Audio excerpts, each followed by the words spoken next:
Javier Silva inicia su ministerio como pastor desde 1991. Es siervo del Señor desde hace 30 años y los últimos 9 como pastor principal de la Alianza Norte de la ciudad de Quito, donde sirve cuidando de toda una iglesia, pero también específicamente de algunos ministerios como adoración, construcción, cuerpo de diáconos, la Gran Comisión, consolidación, afirmación y seguimiento. En la actualidad tiene un equipo pastoral y ministerial que cuida una congregación de alrededor de 1.400 personas.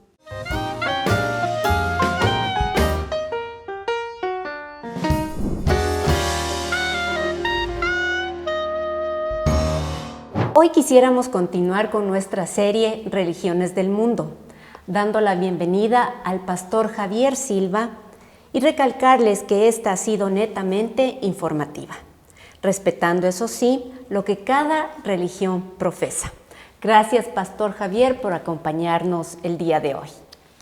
Muchas gracias también por su invitación. Para mí es un gusto estar aquí con ustedes. Bienvenido, pastor Javier. Coméntenos, por favor, para dar inicio a nuestra charla del día de hoy. ¿Cómo nace la Iglesia Cristiana Evangélica, por favor?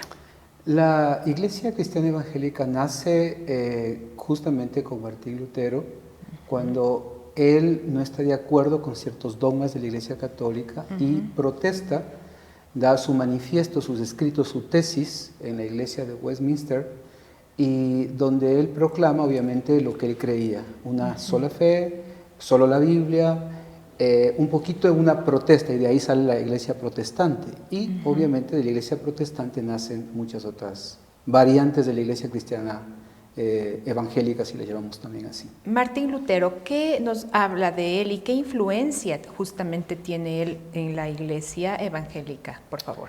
Creo que es clave porque de él justamente nace todos nuestros criterios, nuestra fe, nuestro conocimiento. Él es un hombre que iba a la palabra de Dios, un sacerdote en esa época, un sacerdote católico, que al estudiar la palabra, al estudiar la Biblia, la palabra de Dios, él se da cuenta de que no se podía vender sobre todo las bulas, que se llamaban las bulas papales, sobre la salvación.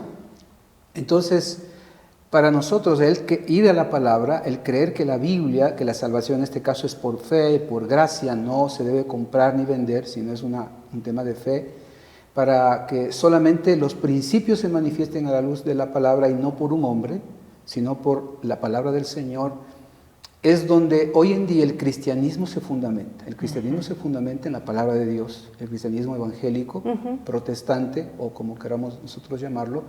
Por eso para nosotros es clave, o sea, su vida es clave para nosotros. Es un referente. Es un referente importante. Sí, ¿no? sí, muy Así importante. es, desde el antes y el después realmente. Pero por supuesto. Bueno, ya nos ha compartido usted cuándo y deciden separarse de la Iglesia Católica, Apostólica y Romana para formar una religión diferente. Eso acabamos de escucharle. Entonces me voy a saltar a la siguiente pregunta. ¿En qué se basa la religión evangélica para considerarse como la verdadera iglesia que fundó Cristo? Simplemente yo creo que Jesús mismo dijo, ¿no? Yo soy el camino, la verdad y la vida. Y Él dejó su palabra y su ejemplo y su legado. Creo yo que cuando cualquier rama del cristianismo apunta a la Biblia, a la palabra de Dios, creo que sería lo más fiel a eso. Cuando alguna religión se aleja de la palabra de Dios, se aleja del cristianismo, porque Jesucristo mismo dijo, o sea, yo soy la verdad. Y la verdad lo dijo con palabras, lo dijo con su ejemplo. Entonces un cristiano es un seguidor de Jesús. Y cuando alguien realmente quiere, digámoslo así, seguir a Cristo, lo denominamos cristiano, porque somos seguidores de Jesús. Aun cuando nos han enmarcado, obviamente, en una religión, creo yo que principalmente el fundamento nuestro es seguir a Jesús, seguir su ejemplo, su concepto más importante del cristianismo es eso, seguir su ejemplo, y lo que Él hizo para nosotros, obviamente, es llamarnos cristianos. Es decir, ustedes no aceptan las interpretaciones de la Biblia, porque en la Iglesia Católica, respetando mucho a la Iglesia Católica, por supuesto, y a la evangélica, abajito en la Biblia tenemos la interpretación de lo que dice arriba cada versículo, cada capítulo. Sí, a ver, en las Biblias hay una sola Biblia, pero obviamente las Biblias, ese es otro tema importante, ¿no? Hay muchas versiones y traducciones, ¿no? Pero en las Biblias de estudio hay justamente interpretaciones abajo para ayudar a las personas que leen a entender un poco más del texto. Perfecto. Pero la verdad, la misma Biblia se interpreta así sola. Porque si nosotros queremos dar nuestra interpretación, a veces ahí es cuando vienen diferentes falsas doctrinas. Claro. ¿Y qué es lo mejor? Que la misma Biblia se interprete a sí mismo. Tal vez solo por ponerle un ejemplo, ¿no? Hay un principio muy importante que cree tanto el cristianismo católico evangélico como es la Trinidad. Hay un Dios Padre, Hijo y Espíritu Santo, ¿no es cierto? Tal vez no existe el término en la Biblia Trinidad, pero existe el concepto doctrinal teológico que hay un solo Dios en tres personas, Padre, Hijo y Espíritu Santo, porque la misma Biblia, tanto en el Antiguo y en el Nuevo Testamento, refuerzan ese concepto doctrinal o teológico que es importante. Perfecto, yo pensaba que solo la iglesia, la Biblia, bueno, que utilizan los católicos, tenía las interpretaciones de abajo, pero ahora me queda claro que ustedes sí, claro, también. las de estudio. Las de estudio, Las de por estudio, supuesto. porque es como para entender mucho más, tener más argumentación en el entender mejor el texto de ese capítulo. Las de estudio, y eso se refiere a que cualquier creyente, cualquier seguidor puede ir, adquirir esa Biblia ¿Sí? y va a tener... Sí. Ok. Normalmente Una las Biblias de oportunidad. estudio las compran sobre todo los maestros, los pastores, los líderes, porque tienen mayor recursos que nos ayudan en la interpretación la más cercana al texto, la parte histórica y gramatical, porque la mejor interpretación de la Biblia debe tener un contexto histórico y gramatical. Si yo no sé el contexto histórico, puedo dar equivocadamente interpretaciones del texto. Mensaje, así es. Solo por ponerle un ejemplo, en el Nuevo Testamento las mujeres que se cortaban el pelo eran prostitutas. Entonces en el Nuevo Testamento hay un pasaje que dice que obviamente debes dejarte crecer el cabello y ponerse un velo, porque en esa época era símbolo de autoridad, el ponerse el velo y el no cortarse el cabello. Si se cortaban eran consideradas prostitutas dentro de la cultura histórica. Ya. Cuando yo no tengo ese contexto histórico y doy una mala interpretación, entonces hoy en día la gente puede interpretar, nunca te puedes cortar el cabello porque si lo contrario estás en pecado. ¿Me hago entender? Entonces Claro el que tema sí. histórico es importante, pero también el tema gramatical, o sea, saber un poco de gramática, sobre todo en el contexto griego que fue escrito el Nuevo Testamento y en hebreo en el Antiguo Testamento para poder entender mejor, o apoyarse en libros como diccionarios bíblicos, de interpretaciones, que nos da una mejor enseñanza y por lo tanto una mejor interpretación. Por ponerle un ejemplo, en el Evangelio de Juan, cuando Jesús está con el apóstol Pedro y Jesús le dice, Pedro, ¿me amas? En el original la palabra amar es ágape, es la palabra en griego que significa el amor de Dios, ¿sí? Pero Pedro le responde, Señor, yo te fileo, fileo es yo te quiero. Entonces, claro, uno ve en una versión donde dice yo te ama, y no entiende mucho, pero cuando vamos al texto del original nos damos cuenta que Pedro decía, yo no puedo amarte con el ágape, el amor de Dios, yo te puedo amar con mi fileo, con mi amor, hasta ese punto.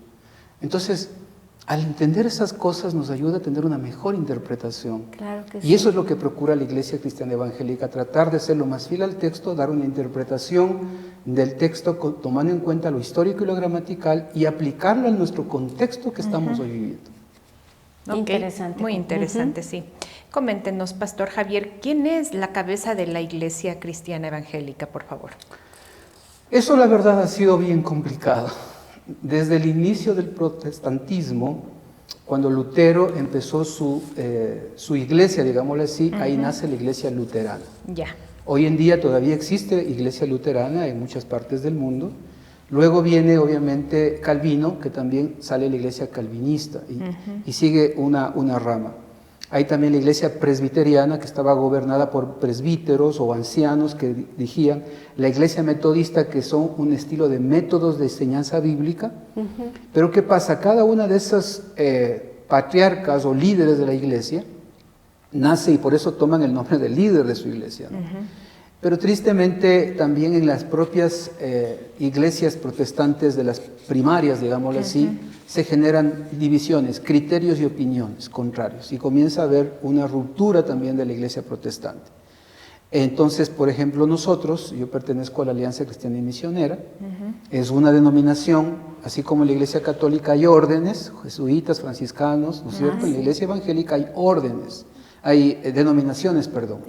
Hay bautistas, pentecostales, asambleas de Dios nosotros somos de la Alianza Cristiana y Misionera, es una denominación, que salimos de los presbiterianos, de la iglesia primaria de esa época, de los presbiterianos, porque hay un pastor, hace finales de 1800, que era pastor presbiteriano en Canadá y en Estados Unidos, y él comienza a predicar a los emigrantes.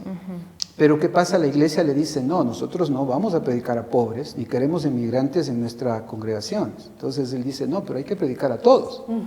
La gente se convierte, acepta a Cristo, y obviamente hay un rechazo de esa iglesia, y Alberto Benjamin Simpson, que es nuestro fundador, dice, no, vamos entonces a empezar una iglesia, y empieza una iglesia, y empieza nuestra denominación, que es la Alianza Cristiana y Misionera. Hoy en día es una denominación, por ejemplo, que está en 90 países del mundo, somos cerca de 6 millones de cristianos evangélicos de la Alianza Cristiana y Misionera, que por cierto es la segunda misión en haber llegado al Ecuador, ¿no? En 1897 llegó por primera vez un misionero hace algún tiempo aquí, ya. Claro, ya 125 claro, más o menos años tenemos. es bastante tiempo que están claro. aquí, ¿no es cierto? Pastor, yo antes de que continúes con tu pregunta, Sonia, yo quería preguntarle porque he visto que cuando un evangélico asiste a una iglesia, no puede ir a otras iglesias. ¿Por qué se da esto o tengo ese concepto equivocado? Depende del tipo de iglesia. La mayoría de iglesias no tenemos problemas en asistir a cualquier iglesia, ¿no? El tema es que si yo soy miembro ya activo de una iglesia, me he bautizado en esa iglesia, sirvo en esa iglesia, obviamente se espera que siga en esa congregación, pero si estamos de visita, un matrimonio o estamos en otra ciudad, yo puedo asistir a cualquier iglesia evangélica, en eso no hay problema, ¿no? Creo que también la iglesia católica, si estoy y quiero ir a misa, voy a cualquier iglesia. Así es, totalmente. Es muy parecido en eso, pero sí, cuando ya ese miembro de la iglesia quiere participar de una congregación, se le pide que sea fiel a su iglesia, ¿no? Bien. Pero no tanto como prohibir entrar a otra iglesia evangélica. No se le prohíbe. No, en la gran mayoría no hay una prohibición. Obviamente, en sectas cristianas ahí puede haber prohibiciones, pero en la iglesia evangélica no conozco realmente del tema. Ok, está claro. Perfecto. Pastor, ¿cuáles son las diferencias significativas entre los católicos, apostólicos y romanos y los cristianos evangélicos? Coméntenos, por favor. El tema más importante va porque la iglesia evangélica no adoramos imágenes. Como dice la palabra de Dios en Éxodo 20 y en muchos pasajes, Salmo 115, no te harás imagen ni ninguna semejanza. La iglesia evangélica no acepta la adoración de imágenes o esculturas que representan o a una virgen o a Dios. Ese creo que es uno de los puntos importantes. La otra es que la salvación, creemos los cristianos evangélicos, es por fe. La iglesia católica cree que la salvación es por obras. ¿Sí? Entonces, si haces buenas obras, te vas al cielo. Nosotros decimos no. Si tú crees en Jesucristo, crees que Él es el Hijo de Dios, que murió y resucitó, y lo invitas a tu corazón, tú eres salvo. Que esa salvación, obviamente, y ese cambio de vida te lleva a hacer buenas obras. Las obras es la evidencia de mi fe, pero no es que por las obras yo me salvo. Entonces, porque a veces, claro, las personas dicen, bueno, entonces, ¿de dónde quedan las obras? Sí, las obras son importantes, pero no para ser salvo o ir al cielo. Porque, por ponerles un ejemplo, sería un poquito injusto que a lo mejor personas que tengan recursos, dinero y ayuda a los pobres a de comer, y digan, claro, porque tú pudiste, porque tenías recursos, llegar a mucha gente. Entonces, y el pobre por eso, claro, y el pobre que no tiene, no puede hacer ninguna buena obra, digámoslo así, entonces sería un poco injusto, ¿no? Además de esto, el cristianismo cree que en la obra de Jesucristo, si Jesucristo murió, derramó su sangre, pagó nuestros pecados, porque la Biblia dice que todos somos pecadores, y Jesucristo tomó nuestro lugar pagando nuestros pecados. Entonces la pregunta es, si es por obras, ¿para qué murió Jesús? Si yo podría haber hecho por mi propia capacidad y esfuerzo, ¿para qué vino Jesús? Entonces la Biblia nos evidencia que la salvación es por fe, pero la fe en Jesucristo, en la obra que Él hizo, y a través de Él nosotros somos salvos. Quizás este otro punto es muy importante, ¿no? En el cristianismo. Y también en cuanto a la Biblia, la Iglesia Católica aceptó en su Biblia los deuterocanónicos, que son libros escritos en ese periodo de 400 años antes del nacimiento de Jesús. La Iglesia Evangélica creemos en los 66 libros, 39 del Antiguo y 27 del Nuevo Testamento. No aceptamos los deuterocanónicos como palabra de Dios, sí como libros históricos. referentes, pero no como palabra de Dios. Entonces, por eso ustedes van a ver que en las Biblias católicas tienen más que 66 libros. Y las Biblias de la Iglesia Evangélica tenemos 66 libros. Okay. Que ese es tal vez otro punto muy importante. ¿Y cuál es la diferencia entonces entre la Iglesia Católica, Apostólica y Ortodoxa y la Iglesia Cristiana Evangélica? Creo que la diferencia ya de la Iglesia Católica, la Iglesia Católica, recuerden, tuvo un cisma más o menos al año 1054. ¿no? Exactamente, donde los de Oriente no estaban tan de acuerdo con el Papa de Occidente y se genera un cisma más o menos en el año 1050, como usted bien dice. En el caso de ellos, la Iglesia ortodoxa no adora imágenes también. ¿Sí? Eso es de lo que yo tengo entendido. Ahora, como yo soy pastor evangélico, me meto en lo mío. En mi caso en particular, la Iglesia Evangélica, nosotros sí creemos que obviamente tenemos que adorar al único Dios verdadero, a Jesucristo, y que los hombres, las personas, tenemos que amarlas, respetarlas, valorarlas. De hecho, toda la Biblia se resume en 2 grandes mandamientos: amar a Dios con todo el corazón, tu alma y tus fuerzas, y amar al prójimo como a ti mismo. Ahí se resume toda la Biblia. Y el cristianismo quiere eso. Entonces, ese es nuestro enfoque, y tal vez ahí, obviamente, ya la Iglesia Católica tiene otros valores o principios que los respetamos. Totalmente. Pero claro que sí, pero nosotros, obviamente, basados al texto bíblico, creemos que eso es lo más importante. Sí, una pequeña acotación nada más. Claro. Tanto la Iglesia Católica Romana, Apostólica y Romana, cuanto la Iglesia Católica, Apostólica y Ortodoxa, no adoramos o no adoran a las imágenes, las veneramos y amamos lo que esas imágenes representan. Sí, básicamente, solamente esa pequeña También hay una acotación. diferencia en el bautismo y la confesión. Tal cual. Sí, por favor, ¿nos podría comentar al respecto? Para nosotros el bautismo, como somos seguidores de Jesús, tratamos de hacer lo que Jesús hizo. Jesús se bautiza a los 30 años y no porque Él necesitaba, sino para dejarnos un ejemplo de dar este paso de bautismo. Nosotros, el texto bíblico nos enseña que si una persona cree que Jesucristo murió y resucitó, dice, puede bautizarse. Ahí en el libro de los Hechos hay varios ejemplos. Se habla del eunuco, ¿no es cierto? Un eunuco que venía justamente comprando el libro de Isaías y iba a su tierra, y él prácticamente estaba leyendo y no entendía. Entonces, hasta que Dios permite que Felipe vaya y se acerque a la carroza y le dice, mira, dice, yo no entiendo. Entonces le explica hasta el punto que dice que impida que yo me bautice. Y él dice, si tú crees, bien puedes. Entonces paran, hay justamente un río, me imagino, lo meten al agua y su bautismo es por inmersión. La Iglesia Católica es por aspersión, ¿no es cierto? Ustedes conocen un poquito más del tema. Y cuando las personas tienen convicción de su fe. La Iglesia Evangélica creemos que la persona tiene que reconocer sus pecados, pedir perdón, como Juan el Bautista hacía en el río Jordán. Juan el Bautista dice que la gente venía, confesaba sus pecados y los bautizaba.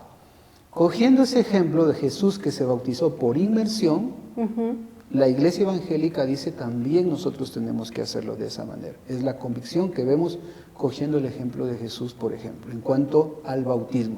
¿Usted me preguntó algo más? La confesión.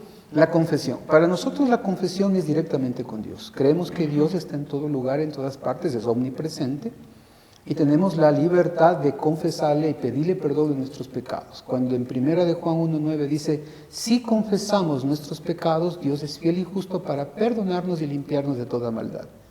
Si Dios está en todas partes, Él está aquí con nosotros, ¿no es cierto?, aquí presente. Yo puedo decirle, Señor, perdóname por mis pecados, he robado, mentido, engañado. Y en mi confesión, Dios, dice la Biblia, que su sangre preciosa espiritualmente me limpia y estoy en comunión con Dios. Por lo tanto, para nosotros la confesión y el perdón de pecados es personal, es directa, es en cualquier momento y en cualquier lugar. Esa sería la diferencia. Perfecto. También el purgatorio, perdón. Ya que estamos con el pastor aquí, preguntémosle claro todas las dudas que tenemos. Claro que sí. En el texto bíblico no nos habla de un punto intermedio. La Biblia nos habla de un cielo o paraíso y de un infierno o lugar de tormentos. Entonces, no hay punto medio. La Biblia es clara y de hecho cuando dice que está establecido que el hombre muera una sola vez y de ahí el juicio. O sea, el que muere va o al cielo o al infierno. No hay un punto medio, No según hay. lo que vemos nosotros en el texto Así bíblico, es. de los 66 libros que acabamos de hablar. Entonces, no sé si recuerdan cuando Jesús estaba crucificado, tenía 2 ladrones. Así es. Los 2 eran malos, a veces decimos el bueno y el malo. No, los 2 eran bien malos. Los dos eran ladrones. Sí, ladrones y bien malos, pues estaban crucificados por los romanos, ¿no? Pero uno de ellos Se arrepiente, se arrepiente, ¿no? Ajá. Esa es la ¿no? diferencia. Y le dice, acuérdate de mí cuando vengas en tu reino. Le dice, nosotros estamos aquí pagando justamente. Él reconoce su pecado y cree en Jesús como el Salvador. Jesús, ¿qué le responde? Hoy estarás conmigo en el paraíso. Hoy estarás conmigo en el cielo, le está diciendo. El ladrón no tuvo chance de bautizarse. El ladrón no tuvo chance de hacer algo bueno. Ni siquiera fue a la iglesia. No. El ladrón creyó en Jesucristo. Y en ese contexto es que para nosotros es muy importante que si alguien cree con su boca, dice, confiesa con su boca y cree en su corazón, es salvo. Y se va, en este caso, al cielo. Si una persona cree en Jesucristo, lo acepta en su corazón y lamentablemente pasa a la calle y le pisa, él se va al cielo automáticamente. No hay punto medio. No hay punto, porque no vemos un sustento bíblico que hay un purgatorio. Al menos en la iglesia evangélica no lo crees. ¿Y qué pasaría, pastor Javier? Yo tengo ahí una pequeña duda. Claro. ¿Qué pasaría, poniendo como ejemplo, obviamente, ¿no? ¿Qué pasaría si una persona ha tenido una vida realmente mala, en todo sentido? Ha asesinado, ha dañado, ha pecado, ha vivido en lujuria, en fin, ha cumplido con todos los requisitos como para irse al infierno, ¿ya? Y el último minuto de su vida, por miedo a la muerte, simplemente dice, Señor, perdóname, mas no por convicción ni por arrepentimiento. ¿Qué pasa con esa persona? Bueno, ahí vienen 2 elementos importantes. El primero es que la salvación es por fe. O sea, no solo se trata de decirlo como usted dice, por miedo o susto a dónde me voy, sino que tiene que haber un tema de fe en Jesucristo, ¿sí? O sea, no se trata solamente de decir, Señor, perdóname y punto, sino yo creo en Jesucristo. El que confiesa que cree en Jesucristo es muy importante. El otro punto es que, a ver, la Biblia habla mucho de la justicia de los hombres. Nosotros catalogamos nuestra justicia, obviamente, desde nuestra perspectiva. Para nosotros vemos cosas buenas y cosas malas, ¿sí? Porque lo vemos así. Esto es bueno y esto es malo, desde nuestra apreciación y concepción o nuestras leyes que tenemos. La justicia de Dios es muy diferente, ¿sí?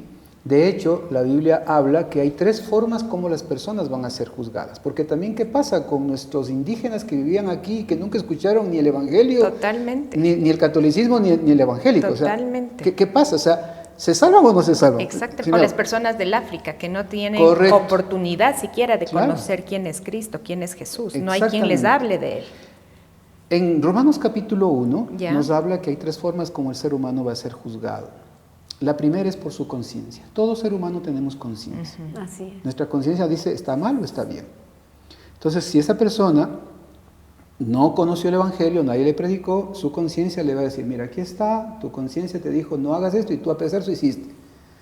Te dijo, haz lo bueno, y tú no hiciste. Si hiciste lo malo, no obedeciste a las cosas buenas de tu propia conciencia, lamentablemente te vas condenado.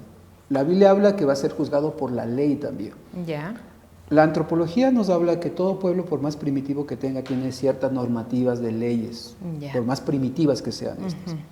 La Biblia dice que si tu ley hacías lo correcto, ¿no es cierto?, vas a ser salvo. Pero la otra tercera forma es que si alguien ya escucha el Evangelio, entiende que Jesucristo murió, pagó los pecados nuestros y nosotros nos predican y no lo aceptamos, vamos a ser juzgados de acuerdo al Evangelio, si ya creí o no creí en Jesucristo como mi Salvador personal. Entonces, eso es bueno porque ahí se ve la justicia de Dios, un poquito hablando de eso. Ahí se ve que es justo, porque si no, Claro. nosotros decimos, no, a ver, si no aceptó a Cristo ya se condena. Entonces, ¿y qué pasó con los otros? Exactamente. Sería, pero, injusto, ¿no? Exactamente, Claro. injusto. Entonces, por eso hablamos que la justicia de Dios es perfecta. Así es. La nuestra es muy imperfecta. Total. Y si nos parece que yo quisiera que tal ladrón o violador le pague, ojalá cadena perpetua, pero la ley dice 30 años o 20 años y a cada uno en ese sentido de contexto de justicia, ¿no? Claro, Ok. pero si se arrepiente, entonces Sí, claro. tiene el perdón de Dios. Sí, ahora, la verdad es que muchas de esas personas difícilmente se Se arrepienten. arrepienten, así es. O sea, Así tal es. vez sí creo que habrá algunos casos, pero son muy raros, la verdad, ¿no? Y al final el gran amor de Dios. Ahí también se ve el gran amor de Exacto, Dios, ¿no? eso iba a Porque decir, Dios justamente. al fin nos ama a todos y Él anhela que todo el mundo sea salvo y venga al conocimiento de la verdad. Por más malo que sea, Dios murió por todos y Él quiere que todos sean salvos, todos. Totalmente. Y ahí también va los pecados veniales y los pecados mortales. ¿Qué opina la Iglesia Evangélica al respecto? A ver, para nosotros hay un solo texto en la Biblia que habla de ese pecado imperdonable que es la blasfemia contra el Espíritu Santo, que es cuando Jesucristo hizo milagros, hizo sanaciones, echó fuera demonios y obviamente los religiosos fariseos o saduceos le decían, tú haces esto por Belcebú. Y él les dijo, miren, de mí pueden hablar lo que quieran, pero no del Espíritu Santo. Yo hago esto en el poder de Dios, en el poder. Entonces no pueden hablar en contra del Espíritu Santo. Si vamos a ese concepto de pecado mortal, sería lo único que el texto bíblico nos habla. Pero aún eso, si en la persona hay un concepto de arrepentimiento genuino y confesión, hay salvación. Para nosotros todos los pecados, acorde a la Biblia, son pecado. Las consecuencias de lo diferente. O sea, hay una, como hoy, o sea, una cosa es pararse en el carro en un mal estacionado, me ponen un sticker, una multita, ¿no es cierto? Otra cosa es estar borracho, manejar, matar a alguien. La consecuencia de mi transgresión de tránsito es diferente, es lo mismo con el pecado. Todos son transgresiones, todos los pecados son iguales. La consecuencia de ese pecado es diferente. Si yo mato, asesino, hay consecuencias. Si yo hablo mal, hay consecuencias. Si yo adultero o fornico, hay consecuencias. O sea, mis pecados, hay consecuencias, pero delante de Dios, hay pecados. O sea, por eso a veces hablan de la mentira blanca, mentira más o menos. No, es todo mentira. Es mentira, así es. ¿Sí? Ni piadosa ni no piadosa, es mentira y punto. Exactamente, así es, Tal Sonia, cual, así es. tal cual. Nos vamos a un pequeño corte para luego continuar con el pastor Javier.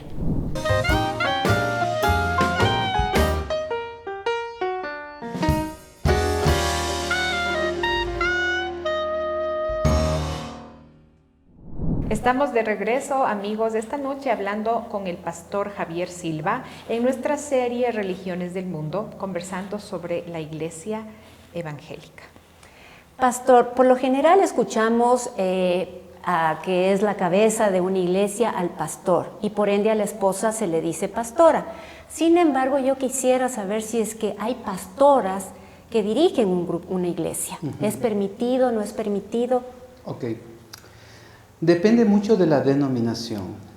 Normalmente las iglesias evangélicas de tinte pentecostal y carismático aceptan y reconocen a las mujeres como pastoras.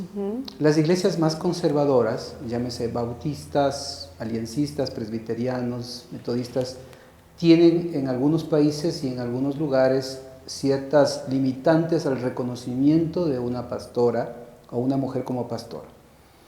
Por ejemplo, en mi denominación, en Colombia nomás, o en Estados Unidos, sí se les acepta siempre y cuando hagan lo mismo que el hombre, es decir, tengan un llamado pastoral, vayan a estudiar en un seminario por 4 años, porque es igual como una universidad para nosotros, y sigan todos los procesos que la denominación pide, entonces les dan un reconocimiento de pastoras.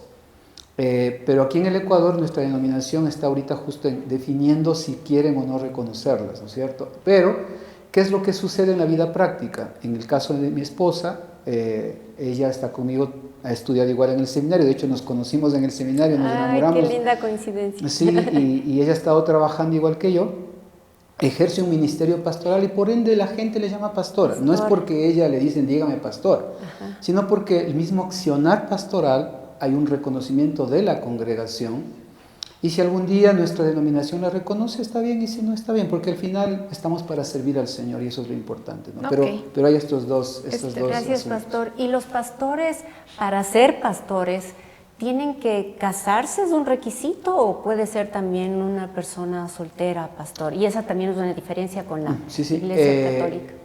Normalmente en la gran mayoría de iglesias no necesariamente les obligan a casarse para ser pastores, porque al final Jesús nunca se casó, ¿no es cierto? El apóstol Pablo tenía el don de continencia que tampoco cree que se casó, entonces para nosotros no es que sea un requisito obligatorio para ser pastor, pero se procura que ya después de algunos años en el quehacer pastoral por el mismo hecho de que atiende en consejería a mujeres, atiende consejerías a familias, se recomienda que se case. Y la gran mayoría de pastores terminan casándose. Hay muy pocas excepciones que son solteros que lo pueden hacer, pero en nuestra experiencia es mejor estar casado para justamente poder mi esposa ayudar a las mujeres en consejería, o como mi esposa juntos en una consejería matrimonial, o aconsejamos por los hijos. Entonces eso también nos permite hacerlo de mejor manera a las personas. Por supuesto, ponerse en los zapatos de los feligreses que piden ayuda. Sí, Gracias, pastor. ¿Cómo ven ustedes la concepción de María y el nacimiento de Jesucristo? Para nosotros creemos en la Virgen María, la Iglesia Evangélica cree en la Virgen María, tal vez no la veneramos, cogiendo el término correcto, pero la creemos porque, claro, es la madre de Jesús, y en ese contexto tenemos que creer, y más bien, de hecho, uno debe hablar de María porque hay muchas virtudes, muchas cosas importantes, un ejemplo tremendo de una jovencita que estuvo dispuesta a hacer la voluntad de Dios, y yo creo que en ese contexto la Iglesia Evangélica la cree. Lo que no hacemos es venerarla, obviamente, y en este contexto predicamos, enseñamos de ella, pero no la veneramos. Esa tal vez sería la respuesta. Y no piden a través de la Virgen María, no piden al Padre, ¿verdad? No, porque hay un texto en la Biblia que dice que hay un solo mediador entre Dios y los hombres, Jesucristo hombre. Para nosotros el único que puede mediar es Jesús. Es Jesucristo, y cualquier persona, por más buena que sea, como María, o sea, la Virgen María es un tremendo ejemplo, pero no puede ella convertirse en esa mujer, porque la Biblia habla que Jesús es el único mediador. Aún más, la Biblia habla que el único que intercede en el cielo es Jesús y el Espíritu Santo. Entonces esos son nuestros intercesores por nosotros, pero sí seguimos valores, principios, ejemplos de vida de María, de los apóstoles, de los santos. Son para nosotros importantes sus valores, sus ejemplos, que nos dejan también un legado importante de aprendizaje de vida, ¿no? Perfecto, Me está parece muy que claro, tú tenías un comentario al respecto. No, yo más bien quería saber o acotar, más bien dicho, algo sobre lo que usted acaba de decir anteriormente, de que cuando tienen que tomar decisiones los pastores sobre cierto tipo de cosas, quisiera yo saber cuál es el orden jerárquico que tienen en su iglesia. Justamente, ¿a quién consultan ustedes cuando tienen que tomar ciertas decisiones fundamentales para la congregación o para la iglesia en la cual representan? ¿Quién es o a dónde ustedes piden autorización, por favor? A ver, toda organización cristiana evangélica tiene una directiva. Las iglesias, en su gran mayoría reconocidas, en el Ecuador principalmente, deben tener estatutos y reglamentos, ¿sí? Ese es el estatuto y reglamento que nosotros nos regula aquí en el Ecuador, donde más o menos desde 1945 tenemos como iglesia, una iglesia aprobada por el gobierno. Recuerden que a finales del 1896-97 vienen misioneros, justamente porque Eloy Alfaro permitió, ¿no es cierto?, permitir que las misiones evangélicas ingresen, y de esa manera ingresan. Entonces, ¿qué pasa? En nuestra organización, como en la gran mayoría de denominaciones, hay un estatuto y reglamento que dice que hay una Junta Directiva Nacional, que es la máxima autoridad, y la asamblea de miembros. Una vez al año nosotros nos reunimos, justamente el mes pasado nos reunimos, donde se eligió nuevamente al presidente, a los vocales, al tesorero, al secretario, y en base a nuestros reglamentos nosotros nos regimos. Entonces, si hay un tema que no está regulado, le preguntamos a nuestro presidente. Pero en nuestra denominación hay presidentes de distrito. Tenemos 6 distritos en todo el Ecuador. Nosotros pertenecemos al distrito noreste. Entonces hay un pastor que es el presidente del distrito, que justamente, como usted bien decía, si no sabemos qué hacer, le preguntamos a él, él nos da las directrices y en base a eso tomamos decisiones. Entonces está la Asamblea General de Miembros, la Junta Directiva Nacional, el presidente de distrito y su directiva, el pastor principal de cada iglesia, el cuerpo de diáconos, que es el ente administrativo, porque en nuestra denominación los pastores no cogemos dinero, los pastores no nos metemos a tomar dinero. Hay un grupo de diáconos que se eligen en una asamblea de iglesia, donde son ellos los que administran la parte económica, y a los pastores nos dan un sueldo. O sea, así funciona en nuestra denominación. Cada denominación tiene sus diferentes regulaciones, formas, pero esa es la manera más ordenada que ha evitado que pues, pastores quieran tomarse dinero o llevarse propiedades. De hecho, todos los bienes de la iglesia pertenecen a la denominación. Si lamentablemente un pastor se va o quiere salir de la iglesia, pues la iglesia queda y todas las cosas. El pastor se va, pero porque pertenece a la denominación como está estipulada en nuestro estatuto y reglamento. ¿Y esto es para todo el Ecuador o cada ciudad rige de diferente manera? Este reglamento es para todo el Ecuador de la Alianza Cristiana y Misionera. Los bautistas tienen también su estatuto, los pentecostales. Ahora, hay iglesias evangélicas independientes, que ahí sí tienen mucha libertad a veces, si no manejan un estatuto y reglamento, de tomar decisiones muy de ellos, digámoslo así. Por eso la recomendación siempre es tratar de estar en una denominación donde sea más ordenada, tenga un estatuto, un reglamento, que nos regula a todos, y que cada iglesia tenemos sí libertad de liturgia, libertad de predicación, de visión, de estrategias, pero obviamente regulada en una normativa para ser una iglesia con orden, que es importante, que a veces no siempre, a veces hay. Claro, totalmente. Gracias por la explicación. Me parece que te toca la siguiente pregunta. Veamos, pues. La 7. La Iglesia Cristiana Evangélica, dentro de sus cultos, ¿ustedes tienen sacramentos o ritos? La verdad, no lo llamamos ni sacramentos ni ritos. Para nosotros son ordenanzas. Jesús dijo que es necesario, dice por ejemplo Mateo 28, dice, por tanto, dice, toda potestad me es dada en el cielo y en la tierra, por tanto, id y haced discípulos bautizándoles en el nombre del Padre, del Hijo y del Espíritu Santo. Esa es una ordenanza, un mandato que Dios nos da. El bautismo es una ordenanza que tenemos que hacer, todos los que creemos en Jesucristo. Luego, cuando los apóstoles empiezan la iglesia, y de hecho Jesús, cuando estaba en los últimos momentos, en la última cena, recuerda, está cenando ahí en ese aposento alto, y Jesús les dice, cada vez que coman este pan y beban esta copa, la muerte del Señor proclaman hasta cuando ustedes vengan. Ellos comían, tenían su pan, el pan árabe, si queremos llamarlo así, su vino, porque ellos tomaban el vino en esa cultura, tomaban vino, porque el pan y el vino representan el cuerpo y la sangre de Jesús. Eso lo llamó él la cena del Señor, la santa cena que también lo llamamos. Y Jesús dijo, háganlo esto en memoria de mí. Jesús nos da esa otra ordenanza y por eso nosotros, la gran mayoría de iglesias evangélicas, lo hacemos una vez al mes, el primer domingo de cada mes, de hacer la Santa Cena o la Cena del Señor o la comunión, como también lo llamamos, en la que antes se llamaba también el ágape, ¿no? En la iglesia primitiva, donde las personas tienen esa ordenanza. Y obviamente también para nosotros esas dos serían las dos ordenanzas como iglesia. Ya el matrimonio es un tema más personal, que si quieres te casas, si no te casas ya es una decisión de cada una. Dios no obliga a casarnos. Dios nos enseña que sí es bueno estar casado, sobre todo para no caer en tentación y no pecar, pero no hay una obligación de casarse, es una recomendación si queremos llamarlo así. Entonces para nosotros si hay dos ordenanzas, sería el bautismo y la Santa Cena. Ok, muy claro, gracias. ¿Tienen los cristianos evangélicos dogmas de fe? Y si es así, ¿cuáles son, pastor?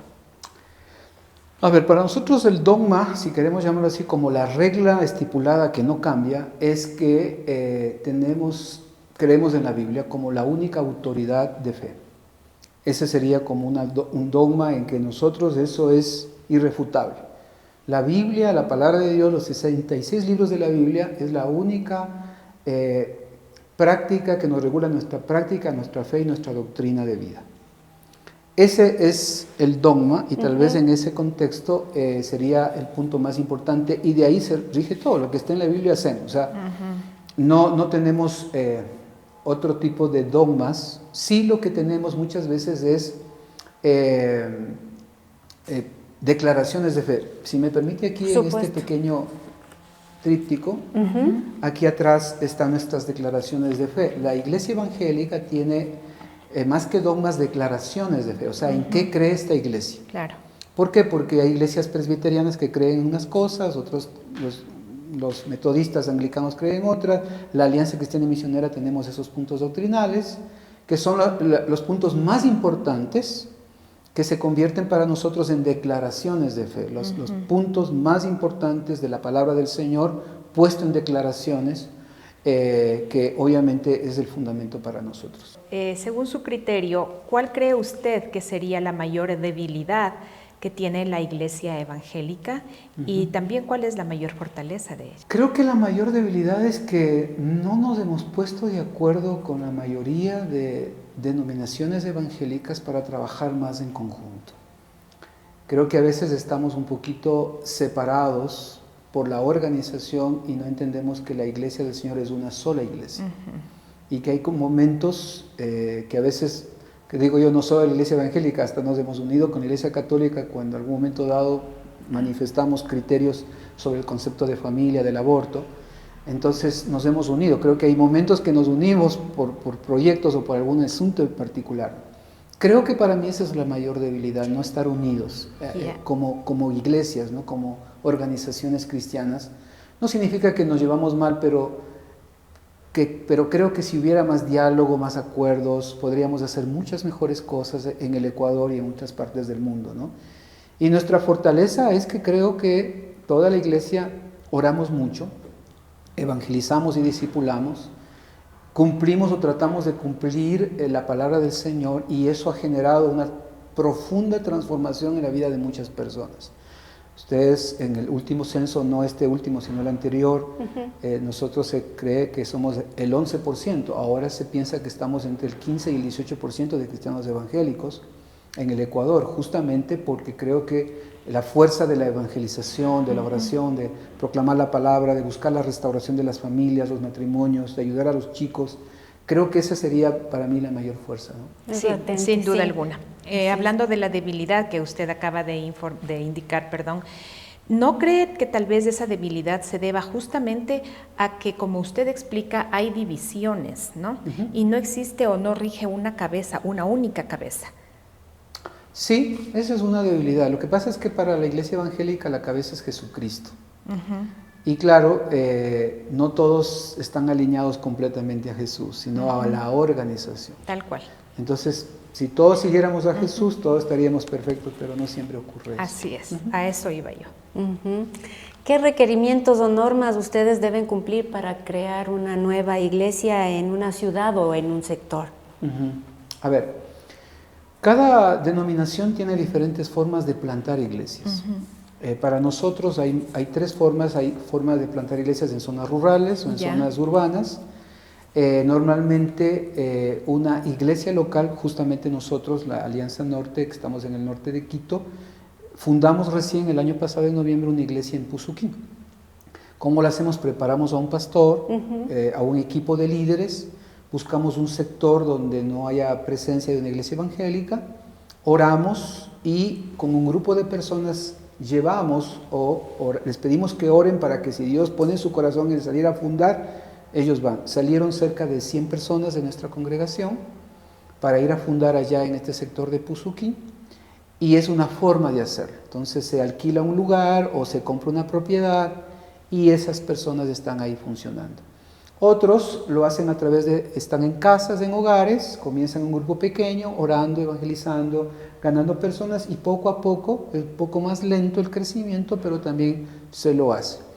Otros les gusta ir a hoteles, alquilan lugares de hoteles, lugares de retiro, y ahí tienen reuniones y comienzan a trabajar a través de grupos pequeños que se reúnen en casas, pero luego van a un lugar donde alquilan a predicar. Depende mucho la estrategia de cada pastor o de cada denominación, ¿no? La verdad, no hay decir, esta es la mejor forma. Creo que todas pueden ser buenas. Por ejemplo, hay iglesias que se plantan con grupos urbanos de las ciudades, ¿no? Llámese personas que tienen otra forma, es otra etnia urbana que existe aquí en nuestro Ecuador, que hay que tratar de alinearse o ser como ellos o identificarse con ellos para llegar con un lenguaje, con un estilo para que ellos puedan entender mejor el mensaje de salvación. Pero la verdad, hay diferentes formas y maneras de hacerlo. Aquí quisiera recalcar o dejar saber a los amigos, bueno, a mí me consta que cuando se les llama a ustedes para algo, nunca se niegan, siempre están ahí dispuestos a ayudar a la persona que necesite. Y bueno, por eso les felicito y les agradezco y les bendigo. ¿Usted, Pastor Javier, considera que estamos viviendo ya los últimos tiempos antes de la segunda venida de Jesucristo? Yo creo que sí, porque las señales para el arrebatamiento, todas se han cumplido. ¿Podría hablarnos un poquito más ampliamente de eso tan interesante, por favor? Claro que sí. Tanto en Mateo 25 nos habla mucho de las señales de los últimos tiempos, ¿no? Junto con el libro de Daniel también que habla de eso y Apocalipsis. Y tanto en estos 3 libros de la Biblia se habla de que va a haber al final guerras, y ustedes saben la guerra que estamos y otras guerras que existen, pestes, recién pasamos el COVID y van a venir más, o sea, lamentablemente esa es la realidad. Dice que la ciencia aumentará. Y ese es un elemento interesante porque hoy en día este último siglo ha sido de mayor avance tecnológico que ha existido de otros siglos que han pasado. Dice también que la maldad aumentará. Ustedes ven, nosotros mismos en el Ecuador vivimos la maldad, cada vez vemos más violencia y tanta cosa. Pero hay un elemento que no hubo antes, que es el pueblo de Israel. Cuando en 1948 las Naciones Unidas le reconocen como nación y Estado, comienza a correr, digo yo, el reloj de Dios. Ustedes saben, antes de eso Israel tristemente no tenía un lugar donde ser nación y Estado. Cada judío israelita vivía errante en todas partes del mundo. Hay una profecía en Mateo 25 que dice que, y esta generación no pasará, dice, ¿no? Si las generaciones son de 100 años, y fue en el 1948, sería máximo hasta el 2048. No estamos diciendo que va a ocurrir en el 2048, pero puede ser antes, más o menos. Si esa profecía o esa interpretación de ese pasaje es correcto, estamos nosotros ya viviendo las últimas décadas del fin de los tiempos. La ciencia misma ha corroborado, la gran mayoría de científicos de lo que he leído, el mundo tiene hasta el 2050 en temas de agua, en temas de personas, de alimentación, el hambre, o sea, tristemente estamos ya en los últimos tiempos, que ese es otro tema interesante, ¿no? Donde vemos que todo esto se ha cumplido. Entonces, si todo se ha cumplido para que Jesucristo venga y sea la iglesia arrebatada, y luego de eso viene un periodo de 7 años, 3 años y medio, donde aparente paz y 3 años de la gran tribulación que habla la Biblia, y luego de eso viene Jesucristo ya a gobernar por 1000 años en la tierra, y va a ser la tierra restaurada por 1000 años, una restauración del planeta Tierra. O sea, lo que hoy algunos estamos intentando de no contaminarla, necesita 1000 años la tierra para restaurarse. Figúrese. Entonces, ¿por qué decimos que estamos en los últimos tiempos? Por todas estas señales que se han cumplido, y la verdad, estamos muy cerca y hay que estar preparados, que sería lo más importante, ¿no? Para nosotros esos serían los elementos que nos están afirmando de que el Señor viene. Alguna vez también escuché a un rabino, me pareció interesante, que los israelitas o los rabinos, para ellos hay una palabra en Ezequiel donde decían que cuando el pueblo de Israel, la mayoría, regrese a Jerusalén, ya su Mesías también va a venir. Y hoy en día hay un poquito más de la mitad de los israelitas han regresado a Israel. Para ellos también se ha cumplido. Ellos también están ya muy cerca de esperar el Mesías. Entonces, alertas, nosotros también. Y aún más, el mismo hecho de lo que vemos ahora, uno dice la globalización y todo lo que ustedes ven, toda la situación que pasa en el mundo, la economía, la crisis económica. ¿Por qué? Porque tiene que haber un cataclismo económico en el mundo, un poco como hubo en el COVID, ¿no es cierto?, o como la guerra, para generarse un gobierno y una economía mundial, con una sola forma de transacciones. Hoy todavía tenemos monedas, aquí el dólar, el euro y así sucesivamente, pero llegará un punto donde la economía del mundo va a estar tan hecho pedazos que la única manera es que el mundo se mueva a una sola moneda. Y a eso vamos, la globalización económica.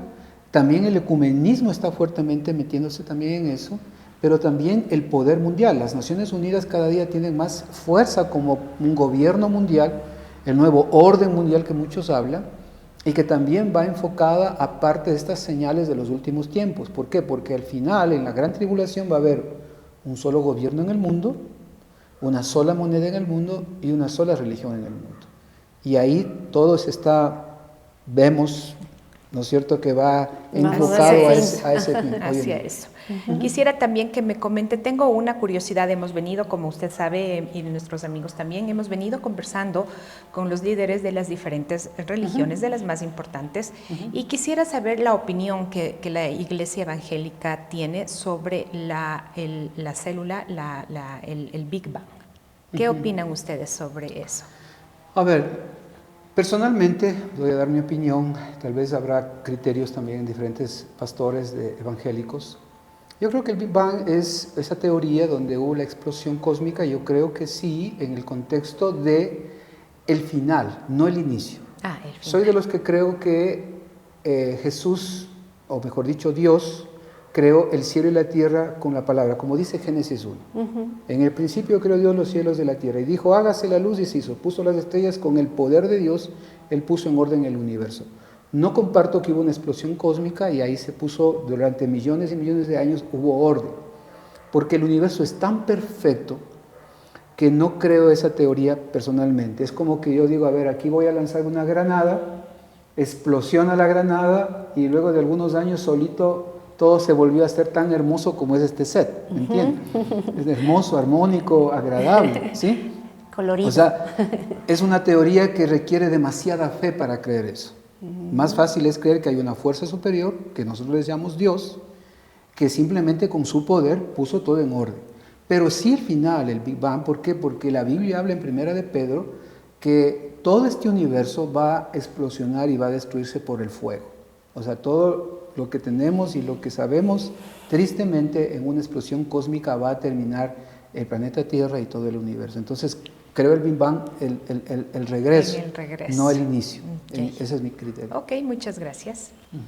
Yo creo que lastimosamente el tiempo siempre es el que nos juega una mala pasada.